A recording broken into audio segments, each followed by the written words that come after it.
Herkese merhaba, mutfağıma ve kanalıma hoş geldiniz. Bugün sizlerle birlikte çocuklarınızın dikkatini çekecek ve çok sevecek lableli, dışı çıtır, içi yumuşacık poğaça tarifimi paylaşacağım. Aradaki püf noktalarını kaçırmamanız için videoyu atlamadan izlemenizi tavsiye ediyorum ve hemen tarife geçiyorum. Öncelikle hamur yoğurma kabıma 1 su bardağı süt, 2 yemek kaşığı şeker ve 1 paket instant maya ekledikten sonra sadece 5 dakika bekletip ön mayalama işlemini gerçekleştiriyorum. Evet arkadaşlar, gördüğünüz gibi mayam gayet güzel kabardı. Bu aşamadan sonra diğer malzemeleri ekliyorum. 1 çay bardağı sıvı yağ, 1 adet yumurta, 1 yemek kaşığı tereyağı,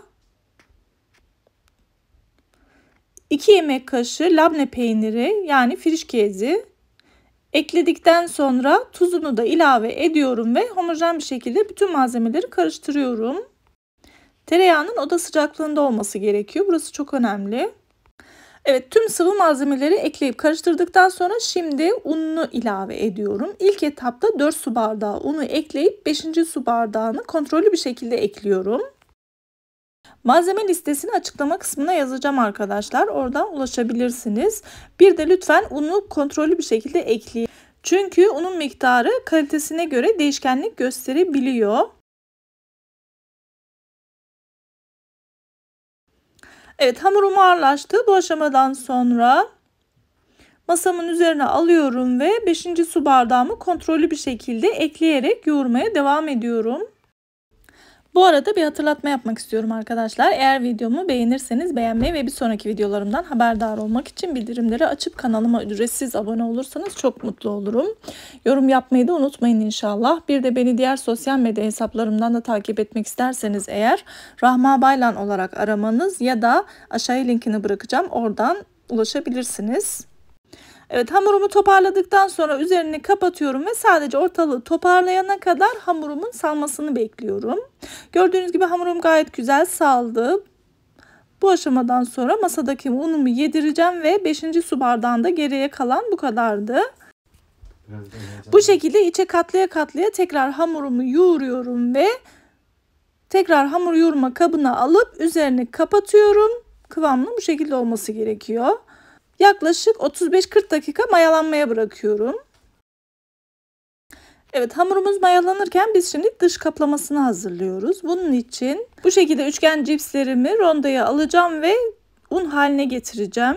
Cips kullanmak istemezseniz mısır gevreği ya da galeta unu da kullanabilirsiniz. Ama kesinlikle cipsle de çok güzel oluyor.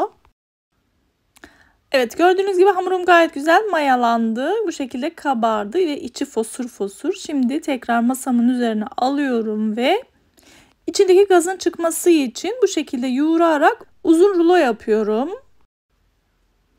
Görüyorsunuz, hamurun kıvamı gayet güzel oldu. İdeal kıvamda, böyle yumuşacık pamuk gibi.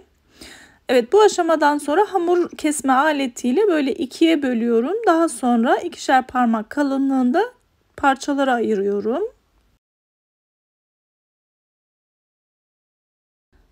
Bu aşamada kestiğim her parçadan eşit küçücük bezeler oluşturuyorum. Bezelerin büyüklüğü bu kadar olması yeterli.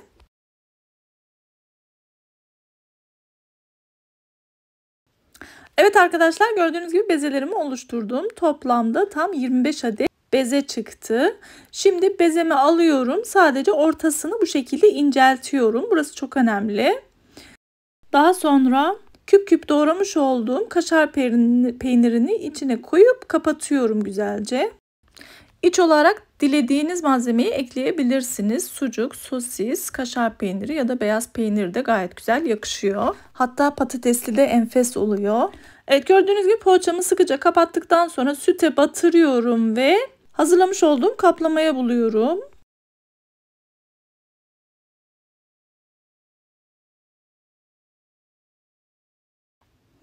Bu aşamada nasıl yaptığımı tekrar göstermek istiyorum.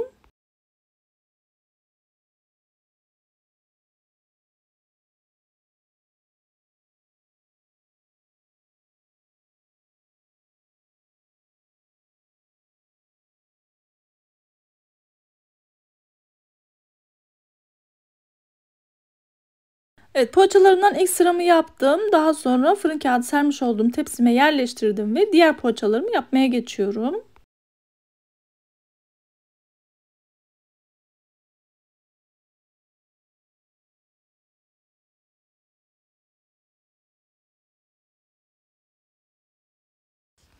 Evet arkadaşlar, gördüğünüz gibi poğaçalarımı yaptım. Tepsime de güzelce yerleştirdikten sonra yaklaşık 25 dakika tepsi mayası veriyorum. Evet, poğaçalarım tepsi mayasını aldı. Gördüğünüz gibi gayet güzel kabardı. Bu aşamadan sonra önceden ısıtmış olduğum 200 derecelik fırına gönderiyorum ve altı üstü dengeli şekilde kızarana kadar pişiriyorum. Evet arkadaşlar, gördüğünüz gibi poğaçalarım fırından çıktı. Biraz da soğumasını bekledim ama şunu söylemek istiyorum. Biraz fırında fazla kaldı. Yani bu kadar çok fazla kızarmayacak. Hafif hafif böyle sarımsı olması gerekiyor. Ben kısımla ilgilenirken biraz geç çıkardım.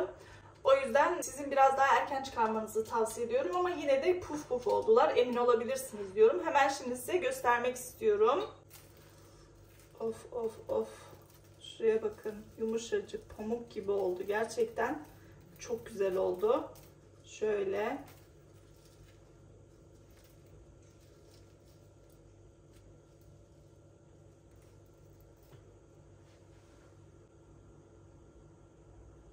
Of. Uzadıkça uzuyor. Bismillahirrahmanirrahim.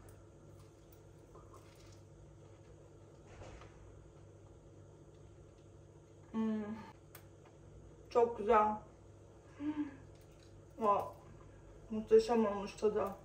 Bakın. Pamuk gibi. Bakın.